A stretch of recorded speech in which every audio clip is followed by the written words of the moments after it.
Have to remind them who holds the deed. The words echoed from the stage of the real estate developers gala, spoken by my former landlord, Victor. A spotlight bleached the color from his expensive suit, leaving only a crisp, arrogant silhouette. The clinking of 100 champagne glasses went silent. His smile was a thin, self-satisfied line drawn across his face. He was accepting the Urban Renewal Award. The irony was suffocating.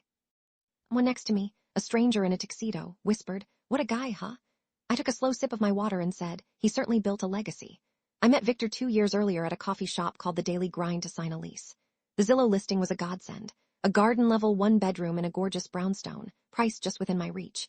He was charming, a self-made man who told me stories about restoring the building's original crown molding himself. First month, the water heater died. He had a brand new ream unit installed by noon the next day. "I take care of my people," he'd said, and I believed him. The first red flag was small, easily dismissed. He'd show up without notice for quick inspections. Once, I came home from work to find my storage closet completely rearranged. He'd beamed, telling me he'd optimized the space for me. It felt less like a favor and more like a violation.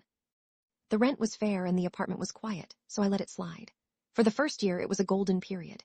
He told me the small back patio was all mine, so I planted a little herb garden with basil and mint. I paid my rent through Zelle, always 3 days early. When a small leak from the upstairs unit left a water stain on my hallway ceiling, I patched and painted it myself to save him the hassle. I was, by all accounts, the perfect tenant. Then the imbalance began. He started treating me less like a tenant and more like an unpaid building manager. Could I let the plumber in for the whole building? Could I sign for a massive crate and barrel delivery he was expecting? These were framed as favors, but their frequency made them feel like obligations. The requests escalated to demands. One Tuesday, he texted that he needed to show my apartment to a prospective buyer for the building in 3 hours. I told him the law required 24 hours notice. The friendly, helpful landlord persona evaporated in an instant.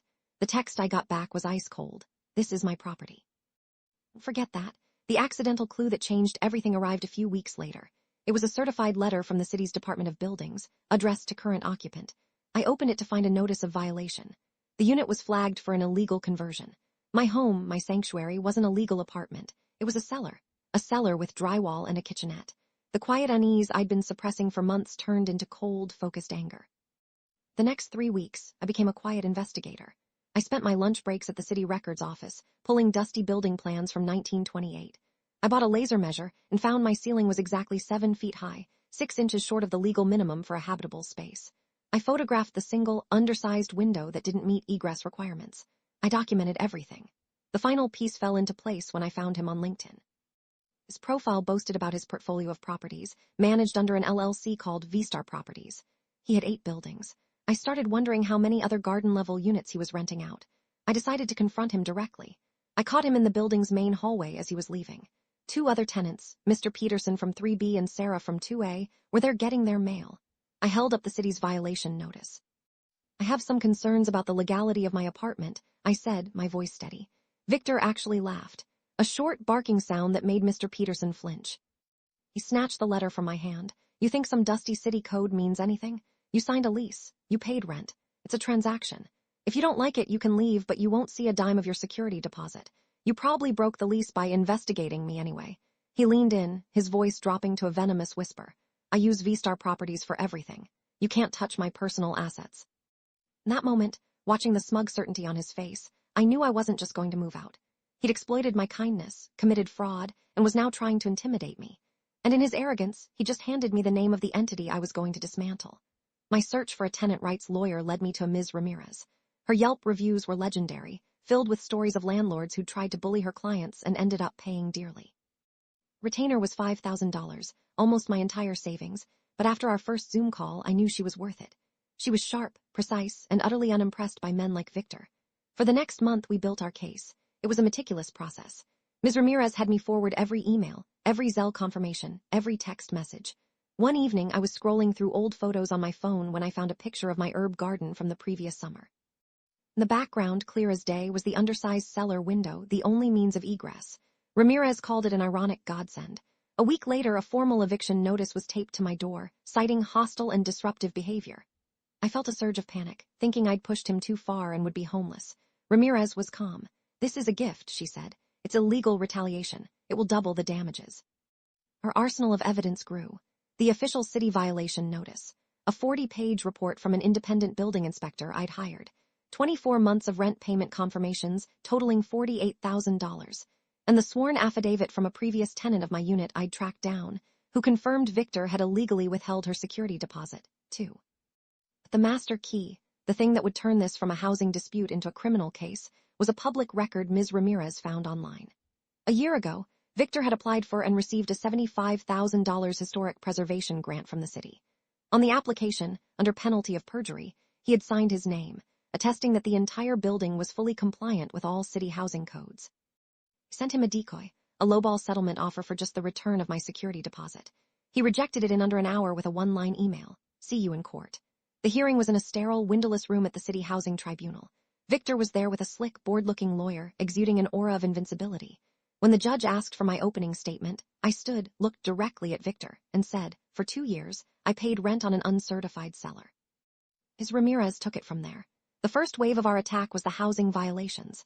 She presented the city's notice, the inspector's detailed report with measurements and photographs, and the egress issues. Victor's lawyer looked mildly annoyed, arguing these were minor administrative errors. Victor smirked, whispering to his lawyer. He thought this was the whole fight. Then Ms. Ramirez moved to the second wave. "Your Honor, not only did Mr. Vance knowingly lease an illegal and unsafe unit for years, but he also committed felony fraud against the city." She placed a single, thick document on the judge's bench. "This is the application for the $75,000 preservation grant he was awarded last year, where he personally swore this building was fully code compliant." Victor's tan face went a blotchy chalk-white. The smirk dissolved. He started stammering, something about a clerical error, a misunderstanding. The judge stared at him over his glasses, his expression like granite. The ruling was swift. Victor was ordered to repay all 24 months of my rent, plus triple that in punitive damages, plus my full legal fees. He was also being referred to the district attorney's office for criminal investigation into grant fraud. As we were filing out, he cornered me in the hallway, his voice a ragged hiss. "You ruined me." I looked at him, at the man who saw people as assets and laws as suggestions. "No," I said. "You just finally signed the right paperwork." The fallout was immediate. The story was picked up by a local housing rights blog. The other tenants in the building started organizing.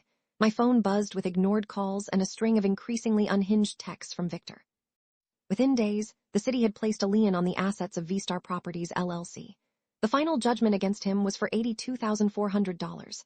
Trapped by the criminal investigation, and with his business assets frozen, he was forced into a fire sale of the brownstone to pay his fines and my judgment. I saw him once more, about 6 months later. He wasn't at a gala. He was driving an old Toyota Camry with an Uber sticker in the window, his face illuminated by the sickly green glow of the app. The legacy he had been so proud of was a rideshare gig.